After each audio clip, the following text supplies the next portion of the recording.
찬양합니다. 오늘 우리에게 허락하신 말씀 사도행전 1장 1절부터 5절 보겠습니다. 사도행전 1장 1절부터 5절입니다.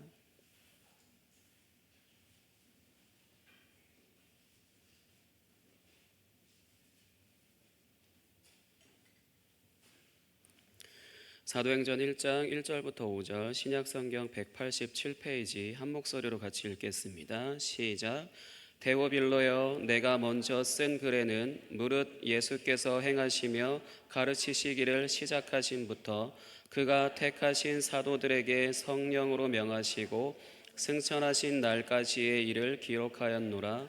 그가 고난받으신 후에 또한 그들에게 확실한 많은 증거로 친히 살아계심을 나타내사 40일 동안 그들에게 보이시며 하나님 나라의 일을 말씀하시니라. 사도와 함께 모이사 그들에게 분부하여 이르시되 예루살렘을 떠나지 말고 내게서 들은 바 아버지께서 약속하신 것을 기다리라.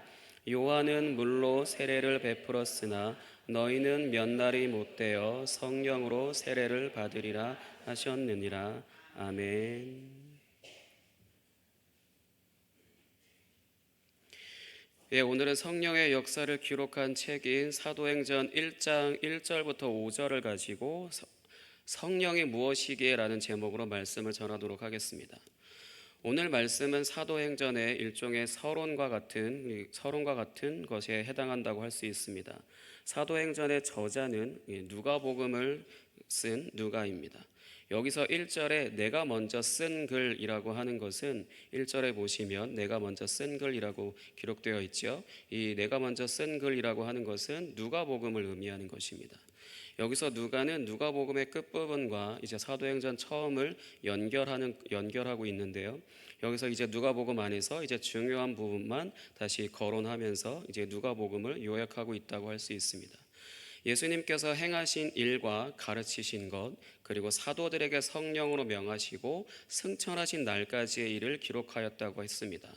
여기서 성령으로 명하셨다는 것은 부활하신 후에 예수님의 제자를 의미하는 사도들에게 오늘 본문 말씀 4절부터 5절에 기록된 부분을 명령하신 것입니다. 본문 말씀 4절과 5절 같이 읽겠습니다. 시작. 사도와 함께 모이사 그들에게 분부하여 이르시되 예루살렘을 떠나지 말고 내게서 들은 바 아버지께서 약속하신 것을 기다리라. 요한은 물로 세례를 베풀었으나 너희는 몇 날이 못되어 성령으로 세례를 받으리라 하셨느니라. 아멘. 요약하자면 하나님 아버지께서 약속하신 성령을 기다리라는 것이고 성령이 오시면 성령으로 세례를 받게 될 것이라고 말씀하고 있는 것입니다. 성령이 무엇이기에 기다려야 하는 것일까요? 여러분들에게 한번 질문하겠습니다. 성령이 뭐죠?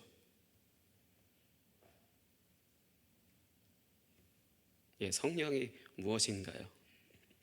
오늘은 제가 그거를 알려드리기 위해서 이 자리에 서서 말씀을 전하고 있습니다. 다들 아시는데 제가 무슨 말을 할까 궁금하셔서 대답 안 하시는 거겠죠? 가장 먼저 4절에 이 성령이 하나님 아버지께서 약속하신 것이라고 하셨습니다. 사실 구약 성경에서 무수히 많은 사람들을 통하여서 이제 많은 말씀들이 기록되어져 있는데 대부분 성령을 선물로 주시겠다라고 이렇게 말씀하고 있습니다. 문자적으로 이렇게 기록되어져 있지는 않지만 무언가 하나님께서 하나님의 영을 부어 주실 것처럼 이렇게 예언하는 말씀들이 굉장히 많이 기록되어져 있는데요. 그런데 사도행전 안에서는 특별히 이후에 제자들이 성령을 받은 후에 베드로가 설교하는 내용 안에 하나님 아버지께서 약속하신 것이 구약의 어느 말씀인지가 등장합니다. 사도행전 2장 16절부터 18절입니다. 사도행전 2장 16절에서 18절 같이 한 목소리로 읽겠습니다. 시작. 이는 곧 선지자 요엘을 통하여 말씀하신 것이니 일러스되 하나님이 말씀하시기를 말세에 내가 내 영을 모든 육체에 부어주리니 너희의 자녀들은 예언할 것이요 너희의 젊은이들은 환상을 보고 너희의 늙은이들은 꿈을 꾸리라. 그때에 내가 내 영을 내 남종과 여종들에게 부어주리니 그들이 예언할 것이요. 아멘. 우리에게 이 말씀은 그 찬양이 있는데요. 마지막 날에라고 하는 그 찬양으로 굉장히 익숙한 내용입니다. 이 말씀은 어디에 기록되어져 있냐면 요엘서 2장 28절부터 29절에 기록되어 있는 말씀입니다. 찾진 않겠습니다. 동일한 말씀이니까요. 이 말씀에서 이제 말세라고 하는 부분이 기록되어져 있는데, 이 말세라고 하는 것은 이 찬양 제목처럼 방금 제가 찬양을 살짝 불렀잖아요. 마지막 날을 의미하는 것입니다. 말세라고 하는 것은요. 근데 그렇다고 해서 이 세상의 끝날을 말하는 것이 아니라, 이 세상의 끝날도 분명히 말세이고 종말이고 끝이지만 성경 안에서의 사실 말세, 종말 이런 표현들은 이 세상의 끝날을 말하는 것이 아니라 하나님께서 이 세상을 심판하시는 날을 의미하는 것이고, 이제 신약 성경에 예수님께서 육신을 입고 오시고 오늘 본문 말씀 2절에 기록된 것처럼 승천하신 날까지를 의미합니다. 예수님께서 이제 하늘에 다시 하나님 보좌 우편에 앉으시는 그 날까지를 이제 말세라고 하고 종말이라고 표현하거든요. 이런 표현들을 구약 성경 다른 곳에서는 마지막 날이라거나 그렇게 쓰여지지 않고 그날이라고 표현되어져 있습니다. 그러니까 계속해서 성경을 읽어보시면 아시겠지만 그날에는 계속 이런 표현들이 등장하거든요. 그 날이 바로 이 날입니다. 하나님의 약속하신 시기는 바로 이때를 의미하는 것입니다.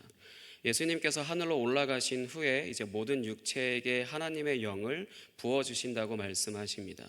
여기서 모든 육체라고 쓰여 있다고 해서 어느 누구에게나 다 허용된다라는 것은 아닙니다. 그냥 간단하게 말해서 예수님 믿는 사람이고, 더 근본적으로는 하나님께서 구원하시기로 택하신 사람이라고 할 수 있습니다. 사람은 기본적으로 연약하죠. 연약해서 쉽게 깨지고 망가지고 실패할 수밖에 없습니다. 이런 연약한 사람에게 하나님 자신의 영을 부어주신다는 것은 하나님의 모든 것을 주셔서 자신이 창조하셨으나 깨어지고 망가진 세상 가운데서 살아가는 것에 힘겨워하는 우리를 섬기시고, 우리가 이 세상 안에서의 삶이 끝나는 날까지 안전하게 인도하시겠다는 하나님의 의지를 알 수 있습니다. 그러면 어떤 방식으로 연약한 우리를 도우실까요? 우리의 몸을 성전으로 삼으셔서 우리 안에 거하시는 방식으로 우리의 연약함을 도우십니다. 요엘서 말씀을 인용한 구절 중에 방금 읽었던 사도행전 2장 말씀 중에요. 너희의 자녀들은 예언할 것이요 너희의 젊은이들은 환상을 보고 너희의 늙은이들은 꿈을 꾸리라라는 이 부분은 성령을 부어주시는 것으로 나타나는 현상이라고 할 수 있습니다.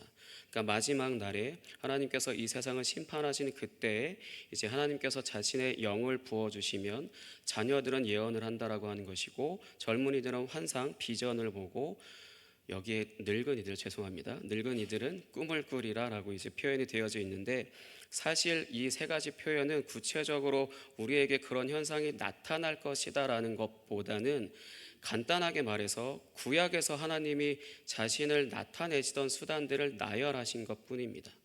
예언과 환상과 꿈은 이제 구약의 하나님이 자신이 세운 선지자들이나 왕들과 소통을 하실 때 사용하시던 방법이거든요. 요셉에게도 꿈을 통해서 말씀하셨고, 아브라함과는 직접적으로 어떤 환상이라든가 이런 것들도 보여주셨고, 이 부분에 있어서 이렇게 구약에서 하나님께서 이스라엘 백성들, 자신이 선택한 백성들, 왕, 선지자 이런 사람들에게 말씀하시기 위한 그런 수단이 바로 예언과 환상과 꿈이었다라는 것이고, 이 부분을 지금 나열하고 있다라는 것은 하나님께서 자기 자신을, 성령을 부어주시는 자들에게 자기 자신을 나타내신다는 것을 말씀하는 것입니다.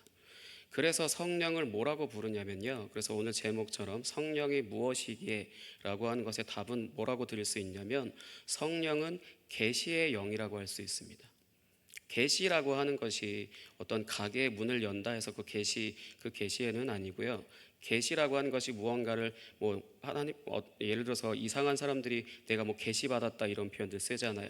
그러니까 무언가를 하늘로부터 무언가를 지시를 받았다라고 하는 그런 표현을 쓸 때 그때 계시라는 표현들을 자주 사용하지만 성경에서 이 계시라고 하는 부분들을 사용할 때는 감추어져 있던 무언가를 드러낸다라는 것에 의미가 있거든요. 감추어져 있었던 것을 드러낸다라고 하는 것이 계시라고 하는 단어로 쓰여집니다. 그러면은 무엇을 드러낼까요? 성령 하나님께서 계시의 영이라고 방금 말씀드렸습니다. 그러면은 성령께서 무엇을 드러내실까요? 예, 당연히 하나님을 드러내십니다. 감추어져 있어서 사람은 절대로 볼 수도 없고 만질 수도 없고 느낄 수도 없는 하나님을 친히 우리에게 드러내신다는 것입니다. 성경에서 하나님을 어떤 분으로 표현하시죠? 구체적으로 가장 많은 표현이 하나님 하면 어떤 표현이 가장 많이 등장하죠? 예, 아버지라고 표현하십니다. 하나님을 아버지라고 부른다라고 할 수 있는 것에 대해서 단순히 하나님이 친근감을 주기 위한 것이 아니라 실제로 우리가 하나님의 가족이 되었다는 것을 의미합니다. 하나님을 아버지라고 표현하는 것은 하나님이 창조주이시라는 것을 의미하는 것이기도 합니다. 하나님께서 구약 성경 안에 기록되어 있는 것처럼 온 세상을 창조하신 분이시기 때문에 모든 것이 하나님의 것이라는 것을 이제 믿게 됩니다. 성령 하나님을 통해서요. 다음으로 성령께서 우리 안에서 드러내시는 것은 또 무엇이 있을까요? 예수님이 우리의 주님이시라는 것을 드러내십니다. 주님이라고 하는 것을 우리는 그냥 피상적으로 주인이다라고 이렇게 표현을 하잖아요. 근데 사실 성경에서 말씀하는 그 주님이라고 하는 것은 이 정도로 제한되어질 것이 아닙니다. 사실 이 정도만 알아도 예수님이 나의 주인이시다, 주님이시다라는 것만 알아도 나의 뜻대로 살지 않고 오직 주님의 뜻대로 살기 위해 노력을 하게 될 텐데 사실 성경은 이 주님이라고 하는 것이 주인이라고 하는 것에 제한되어져 있지 않고요. 성경 안에서 예수님을 주님이라고 부르는 것은 예수님을 구약의 여호와 하나님과 동일한 주로 여긴다라는 것입니다. 구약의 여호와 하나님을 이스라엘 백성들은 여호와, 야훼 뭐 이런 식으로 딱 제가 지금 말한 것처럼 이렇게 발음을 하지 못합니다. 발음을 하면은 불경스럽고 신성 모독이 될 수 있다라고 해서 하나님의 이름 그대로를 부르지 못하고 이 아도나이라고 해서 주님, 주 이런 식으로 표현을 하거든요. 그런 식으로 불렀던 것처럼 예수님을 주님이라고 고백한다라고 하는 것은 구약의 여호와 하나님과 예수 그리스도가 동일한 주님이시라는 것을 그렇게 믿고 고백한다라는 것을 이제 나타내는 것이라고 할 수 있습니다. 이 말이 그러면 구체적으로 무슨 말이냐? 예수님의 몸이 성전으로서 하나님께서 성령을 통하여 예수님과 함께 하셨으며 예수님이 행하신 일이 구약의 여호와 하나님께서 행하신 일과 동일하다라는 것입니다. 간단하게 말해서 예수님은 하나님 아버지의 뜻을 이루시기 위해서 오신 분, 그 이상도 이하도 아니시라는 겁니다. 구약의 여호와 하나님은 자신이 창조하신 세계 안에 하나님 나라를 세우시는 것이 목적이셨고 그것을 이스라엘이라고 하는 국가를 세워서 통치하시는 것으로 1차적으로 실현하시기는 하셨습니다.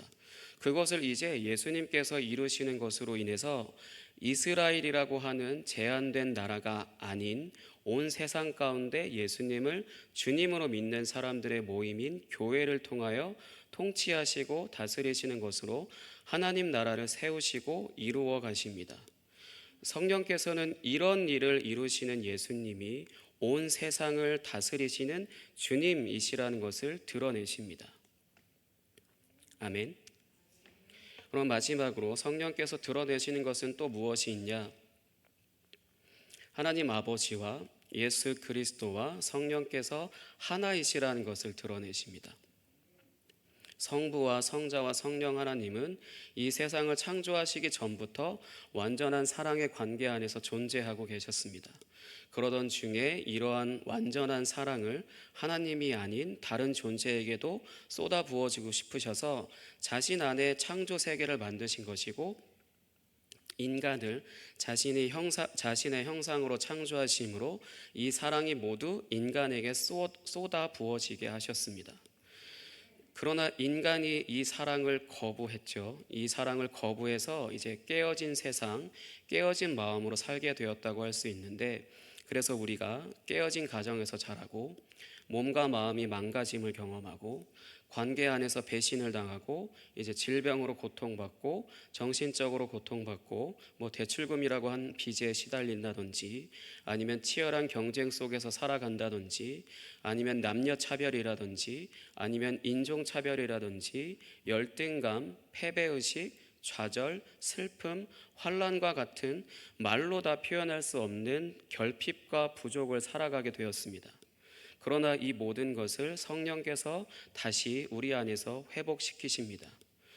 오늘 본문 말씀 5절에 보시면 성령으로 세례를 받으리라라고 하는 말씀이 바로 이것이라고 할 수 있습니다. 요한이 물로 세례를 줬다라고 하는 것은 이제 물 속에 담궜다가 다시 일으키는 것을 말하는 것인데, 물 속에 담기는 것은 죽음을 의미하는 것이고, 그래서 우리가 흔히 옛사람을 죽이는 것에 대해서 늘 배우고 듣고 하잖아요. 그러나 이처럼 성부와 성자와 성령 하나님의 완전한 사랑 안에 빠져드는 것이 바로 죽음입니다. 우리가 옛사람을 죽이기 위한 노력은 이게 우리의 노력으로 단 한 가지도 할 수가 없습니다. 오직 성령으로 세례를 받게 될 때 우리의 결핍과 부족 가운데 살아가는 내가 주의 사랑 안에 깊이 빠져들어가 옛사람은 죽고 새 사람으로 새롭게 태어나는 것입니다. 아멘. 고린도전서 8장 6절 말씀 보겠습니다. 고린도전서 8장 6절입니다.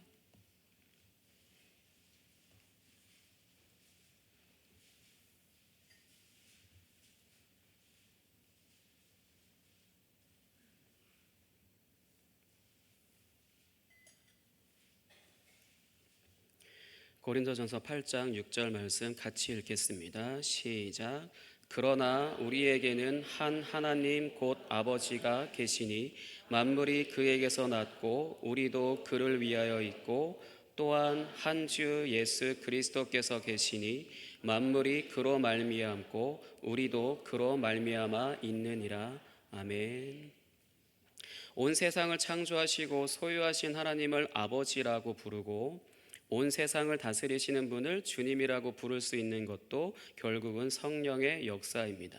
이렇게 우리가 고백하게 된 그 시작이 바로 이제 죽음의 시작이라고 할 수 있거든요. 그러면 이 성령은 어떻게 받을 수 있을까요? 사도행전 2장 38절 같이 보겠습니다. 사도행전 2장 38절입니다.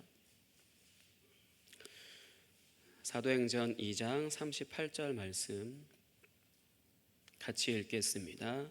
시작. 베드로가 이르되 너희가 회개하여 각각 예수 그리스도의 이름으로 세례를 받고 죄 사함을 받으라. 그리하면 성령의 선물을 받으리니. 아멘. 회개할 때 성령을 선물로 주십니다. 여기서 회개라고 기록된 것은 우리가 흔히 알고 있는 내가 잘못한 것에 대해서 용서를 비는 것과는 다릅니다. 우리가 흔히 회개한다 했을 때는 주님, 내가 지난 한 주간 동안에 잘못 살아온 것을 회개합니다. 내가 이런 죄를 지었습니다. 용서해달라. 이런 식으로 저희가 회개 기도를 하잖아요. 하지만 사실 그렇게 기록된 회개라고 하는 단어는 세례 요한이 회개하라라고 선포할 때 주로 쓰여졌고, 그 이후에 대부분 예수님께서 회개하라고 말씀하시거나 아니면 사도들이 회개하라고 선포할 때는 물론 일부 죄를 고백하고 용서를 받아라라고 하는 의미도 들어가 있겠지만, 궁극적으로 말하는 것은 돌이킴입니다. 가던 길을 멈추고 하나님께 돌아오라는 것입니다. 우리가 운전을 할 때 이제 길을 잘못 들면 보통 그냥 가장 쉬운 방법이 법에 안 걸리는 한도 내에서요, 유턴을 하잖아요. 유턴을 해서 우리가 가던 길을 잘못 들어왔으니까 내가 원래 가야 되는 그 길로 급하게 유턴을 해서 돌아가는 것처럼 이렇게 돌이키는 것을 이제 하나님께로 돌아가는 것으로 회개라고 표현을 합니다. 성경에 이 회개라고 하는 단어가 리펜트라고 쓰여져 있기도 하고요, 리펜탄스라고 쓰여져 있는데, 그 뜻은 어떤 의미냐면 리 플러스 펜트하우스, 다시 펜트하우스로 돌아가라, 가장 높은 곳으로 돌아가라라는 거예요. 우리가 계속해서 살아가고 살던 그 길은 우리가 우리 노력으로 그냥 사는 길로서 좋아 보이지만 사실 하나님께서 예정해 놓으신 그 길이 가장 좋은 길이고 가장 높은 길이고 가장 올바른 길이기 때문에 그 길로 돌아오라라고 하는 그런 표현이 바로 이 회개이거든요. 그렇기 때문에 이제 더 자세하게 말씀드리자면은 삶을 이제 내가 계획하고 이제 살아가던 그 길에서 돌이켜서 하나님의 뜻대로 살아가는 길로 들어서야 하는 것입니다. 그래서 운전을 할 때 우리가 목적지를 설정하고 이게 잘 가고 있는데 가끔 내비 아가씨께서 뭐 이런 표현 이런 말 하잖아요. 경로를 탐색합니다. 뭐 이렇게 표현을 하잖아요. 그런 멘트가 계속 나오면서 이제 새로운 그러니까 우리가 가려고 하는 목적지에 새로운 길 또는 이제 지름길을 이제 알려주잖아요. 근데 그때 운전을 잘하시는 분들의 특징은 그 멘트를 무시합니다. 왜냐하면 내가 이 길은 몇십 년을 다녔기 때문에 내가 더 잘 알아. 이렇게 하면서 이제 내비는 왜 키셨는지 그 내비의 계속 멘트를 계속해서 무시하고 이제 자신이 알고 있는 그 확신에 있는 그 길을 이제 가게 되죠. 뭐 물론 그렇게 해서 더 빨리 가게 된다라면은 더 안전하고 더 빨리 가게 된다라면은 잘못된 것은 아니지요. 하지만 하나님의 말씀도 계속해서 이제 듣다 보면은 이제 내비가 갑자기 경로를 탐색합니다 이렇게 이야기하는 것처럼 우리의 삶의 경로가 잘못됐다라는 것들을 이제 슬슬 인식하게 해줍니다. 그래서 내가 지금 살아가는 길이 방식이 선택이 잘못된 것을 알게 합니다. 그때가 바로 돌아서야 할 때라고 할 수 있습니다. 내가 살아가는 이 길에서 계속해서 걷고 있다가 하나님의 말씀을 계속해서 듣다 보니 내가 지금 옳은 길로 가고 있지 않고 나의 선택이 옳지 않구나라는 것들을 이제 깨닫게 될 그때가 바로 돌아서야 할 때입니다. 그래서 내비를 무시하듯이 하나님의 말씀을 무시하고 이제 내 고집대로 살아가면 안 되는 것입니다. 하나님이 자기의 백성들에게 성령을 주신다는 것은 1차적으로 이제 성전으로 삼으셨다라면은 이제 다음으로는 하나님의 뜻을 이루어 가십니다. 우리가 하나님께 돌아가게 됐을 때 성령을 이제 선물로 주시게 되는데 그러면 가장 먼저 우리의 몸을 성전으로 삼으셔서 우리 안에 거하시는 방식으로 우리의 연약함을 도우시잖아요. 그러면 이제 그 이후에 무엇을 하시냐면 이제 그 선물로 주신 그 성령을 통하여서 하나님을 아버지로 믿게 하고 예수님을 주님으로 믿게 합니다. 그리고 하나님의 모든 것을 이제 선물로 주십니다. 이제 그리고 나서 하나님께서 우리를 통하여서 무언가를 이루십니다. 그것이 무엇인지 이사야 11장 6절에서 9절 말씀 보겠습니다.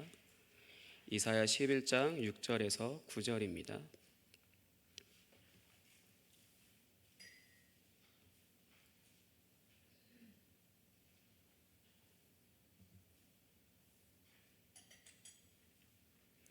이사야 11장 6절에서 9절 말씀 같이 읽겠습니다. 시작. 그때의 이리가 어린 양과 함께 살며 표범이 어린 염소와 함께 누우며 송아지와 어린 사자와 살진 짐승이 함께 있어 어린아이에게 끌리며 암소와 곰이 함께 먹으며 그것들의 새끼가 함께 엎드리며 사자가 소처럼 풀을 먹을 것이며 젖먹는 아이가 독사의 구멍에서 장난하며 젖된 어린아이가 독사의 굴에 손을 넣을 것이라.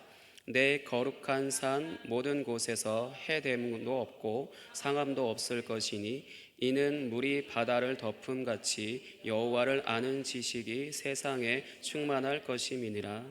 아멘. 어릴 때 교회에서 자주 불렀던 찬양의 가사라고 할 수 있거든요. 사막에 샘이 넘쳐 흐르리라 뭐 그런 찬양이 있었거든요. 어렸을 때는 그냥 동화 속의 이야기처럼 그런 찬양처럼만 그런 노래인 것처럼만 알았었는데 이 성경을 알고 묵상할수록 성경 안에서 굉장히 중요한 찬양이구나라는 그런 부분으로서 이해할 수 있습니다. 하나님 나라라고 하는 것이 가장 이제 잘 표현된 구절이라고 할 수 있습니다. 이리와 어린 양이 함께 살고요. 이리의 먹이가 어린 양인데 함께 산대요. 이 표범이 어린 염소와 함께 누우며, 그러니까 포식자와 이제 그 먹히는 그 뭐라고 하죠? 그 포식자와 그 먹히는 그 먹이가 함께 이제 누워 있고 함께 같이 산다라는 것이죠.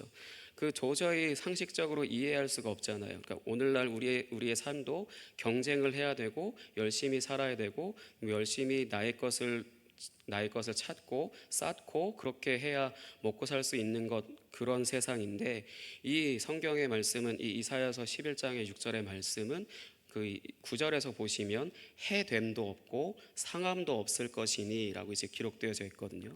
어떠한 피해도 없을 것이고 어떠한 상함도 없을 것이라는 겁니다. 말 그대로 이제 평화의 나라라고 이제 할 수 있습니다. 하나님께서 성령을 우리에게 부어 주시는 것은 이런 하나님 나라의 삶을 이루어가기 위해서 이제 살아가는 사람들에게, 그런 사람들에게 주신다는 것입니다. 자신의 뜻을 이루기 위해서 하나님을 이용하려는 사람들에게는 주시지 않습니다.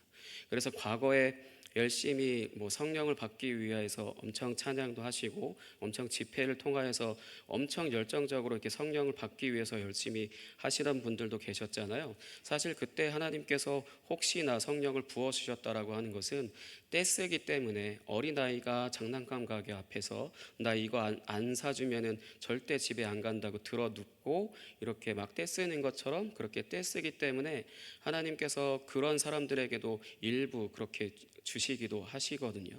하지만 그렇게 욕심을 통하여서 하나님의 성령을 일명 받아냈다라고 하는 사람들의 삶을 보면은 그것을 가지고 자신들의 힘을 위해, 자신들의 먹을 것을 위해, 자신들을 위해 이렇게 살아가는 모습들을 보입니다. 하지만 하나님께서 근본적으로 성령을 주시는 사람들은 하나님 나라의 삶을 이 세상 안에서 살아가기 위해서 열심히 발버둥 치는 사람들에게, 그러한 사람들에게 성령을 부어주신다는 것입니다. 사랑하는 성도 여러분, 하나님의 뜻은 종교적인 활동을 말하는 것이 아닙니다. 우리 한 사람 한 사람을 이제 하나님 나라 안에서 살게 하시고, 제가 계속해서 수요 설교 때 말씀을 드린 건데, 사회 정의를 실현하고 관계 안에서 공의를 세우는 것이 바로 하나님의 뜻입니다. 간단하게 말하자면은 억울한 사람이 없게 하라는 하나님의 정의와 모든 사람을 하나님의 형상으로 대하는 것으로 사람 위에 사람 없고 사람 아래 사람 없는 하나님의 공의를 삶의 현장에서 구현하라는 것입니다. 이런 하나님 나라를 이루어가는 우리에게 하나님의 모든 것을 주셔서 우리의 결핍과 부족을 채우시고 이제 하나님의 뜻을 이루어가는 데 필요한 모든 것을 다 채워주셔서 우리가 새하늘과 새 땅에 이르러 주님을 얼굴로서 보게 될 때까지 인도하신다는 것을 기억하시기 바랍니다. 이제 성령이 무엇이기에 라고 하는 이 제목의 이제 결론으로서 답을 드리고 마치도록 하겠습니다. 성령은 하나님이십니다.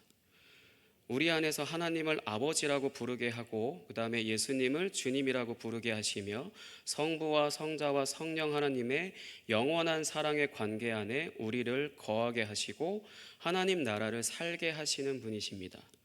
이 성령 하나님께서 여러분과 함께 하십니다. 여러분의 삶 가운데 성령을 통하여 평화의 나라를 살아가시길 예수 그리스도의 이름으로 축복합니다. 아멘. 그럼 이 시간 함께 기도하고 말씀을 마치도록 하겠습니다. 함께 기도하겠습니다.